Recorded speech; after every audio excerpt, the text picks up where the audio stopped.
दोस्तों, आज के समय में वाहन की बात की जाए तो एक से बढ़कर एक लाजवाब गाड़ियां उपलब्ध हैं। कभी एक समय था कि हर किसी के पास साइकिल हुआ करती थी। आम लोगों के लिए इससे बढ़िया यात्रा का साधन कोई होता ही नहीं था। आज के समय में इसका वजूद कहीं खोता जा रहा है।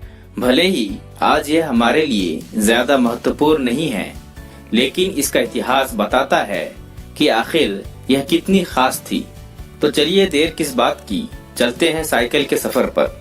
साइकिल के इतिहास में कई लोगों का योगदान रहा है, इसलिए किसी एक को इसका श्रेय देना आसान नहीं है। इसका इतिहास आज भी वैज्ञानिकों के बीच एक बहस का मुद्दा बना हुआ है।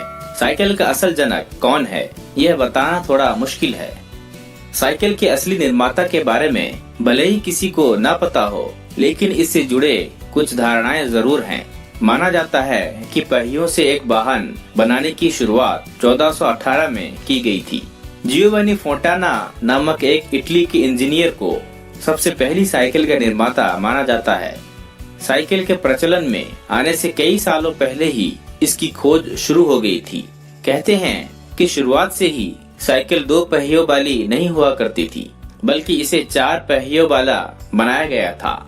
इसे ऐसा इसलिए बनाया गया था ताकि इसे चलाने में कोई बाधा न आए।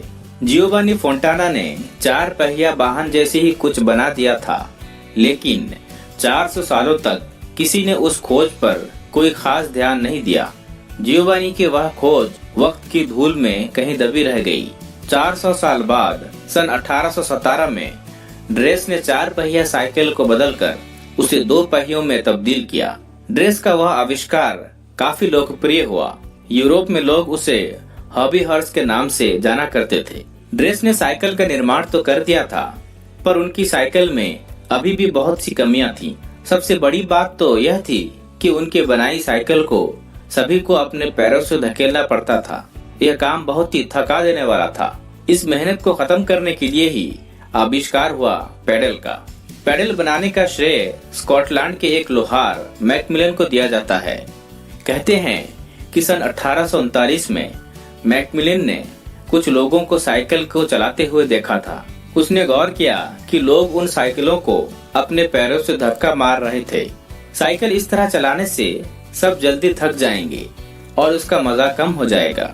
इसी खोज के चलते कई साल मैकमिलन लग गए साइकिल चलाने के लिए एक आसान तरीका ढूंढने में।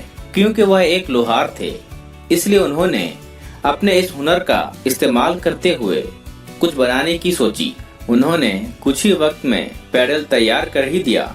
उन्होंने जैसे ही साइकिल में इसे लगाया, साइकिल का पूरा हिसाब ही बदल गया। अब उसे पहले की तरह धक्का देकर चलाने की जरूरत नहीं थी। अब वह ज्यादा आरामदायक हो गई थी। उनकी बनाई साइकिल लकड़ी के फ्रेम की थी, लेकिन पहियों में मजबूती के लिए लोहे का प्रयोग किया गया था।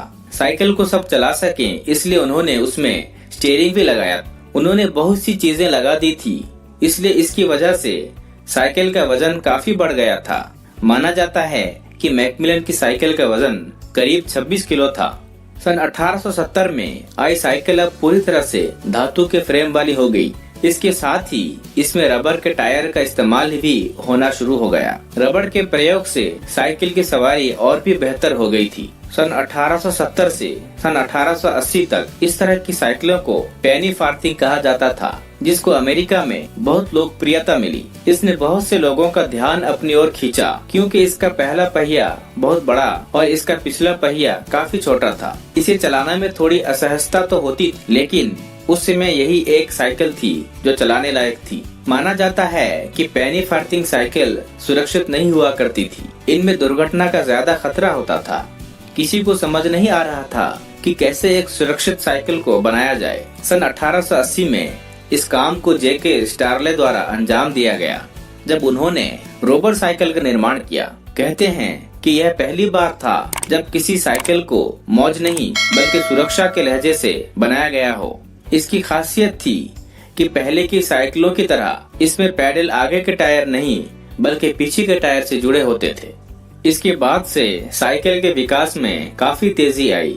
1920 के दशक में बच्चों के लिए साइकिलों को बनाना शुरू कर दिया गया। 1960 के दशक में साइकिलें इतनी लोकप्रिय हो गई कि इनका प्रयोग रेसिंग में भी किया जाने लगा। समय के साथ साथ साइकिलों में कई बदलाव किए गए। आज के समय तक साइकिलों में बदलाव जारी है। पहले कभी पैडल से चलने वाली साइकिल हुआ करती थी, उसके बाद उनमें गियर जैसी सुविधा भी दी गई। आज के जमाने में इलेक्ट्रॉनिक साइकिलें आने लगी हैं।